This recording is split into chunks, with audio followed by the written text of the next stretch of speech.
Hello, little boys and girls. It's story time with teacher Brenda. Do you like reading stories? I do too. And before we read our story today, I have a question for you. Have you heard this sentence? One man's trash is another man's treasure. Does it ring a bell? If not, worry not, because we are going to learn the meaning of it as we read our story for today. The Neighborhood Sofa by J. Tomato. Are you excited to see the story? Me too. Before we read, I want to show to you first the star of the story. Here's Darla, the neighborhood sofa. Let's find out what will happen to her. Shall we start? Mr. Barry didn't want his sofa anymore. He put it in front of his house for the garbage collection to pick up. His sofa's name was Darla. She was sad that Mr. Barry didn't want her in the house anymore. She's very old, Mr. Barry told his neighbor, Willa. The fabric is threadbare. I'm going to fall through it one day. Am I very old? Thought Darla. She still felt springy. When Mr. Barry put cushions on her and fluffed her up, she felt beautiful. But there were no cushions anymore, no TV, and no bookcase. Mr. Barry hauled her out on the trolley and left her there in the front garden all alone. She sat in the sun beneath the trees and watched the street. It was very quiet and sunny on the street. Darla had never been outside in her whole life. She liked the feel of the sun on her. She watched some cars pass. A little girl with red boots was skipping along the path. Hello, said the little girl. What are you doing here? Is someone moving house?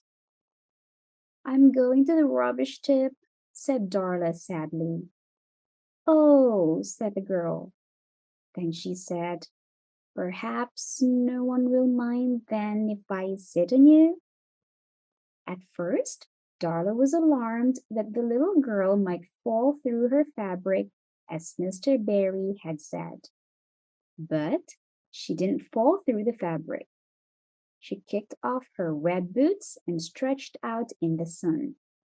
She laughed and sang some songs to Darla. She didn't seem to need to go anywhere. Her doll liked Darla very much too.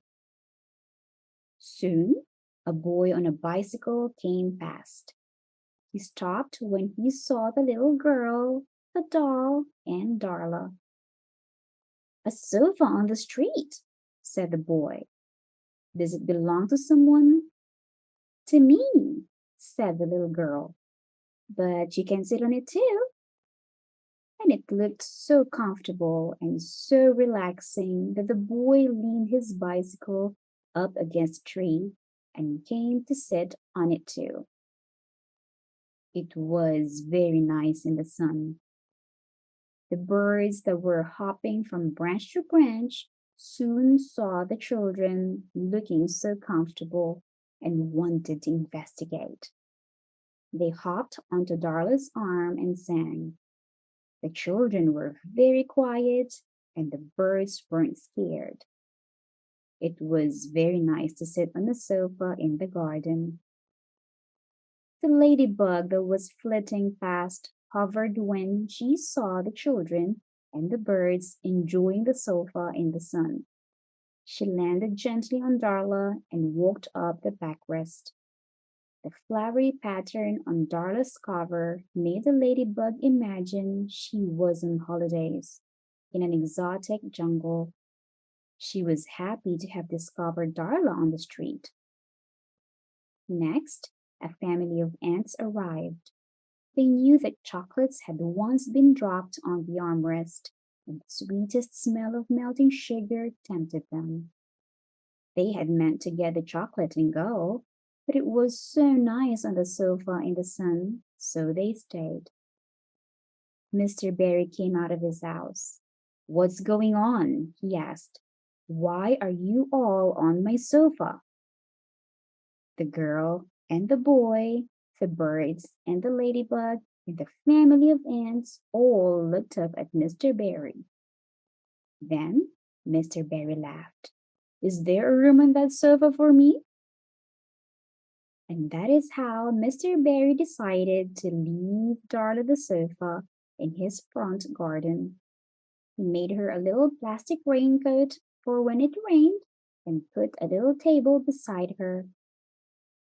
Darla was now an outdoor sofa, and with so many new friends to visit her, and the trees, and the sun, she was the happiest she'd ever been.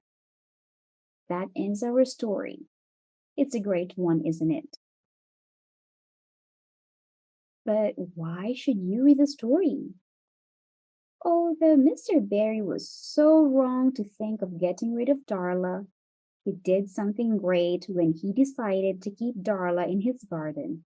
It's an excellent way of learning 3 R's: reduce, reuse, and recycle. Also, we learned that one man's trash is truly another man's treasure. Just look at how the little girl, the little boy, the birds, and even the ladybug love staying with Darla in Mr. Barry's garden. Everyone is happy, including Darla. I hope you had fun in our story time today. Until next time.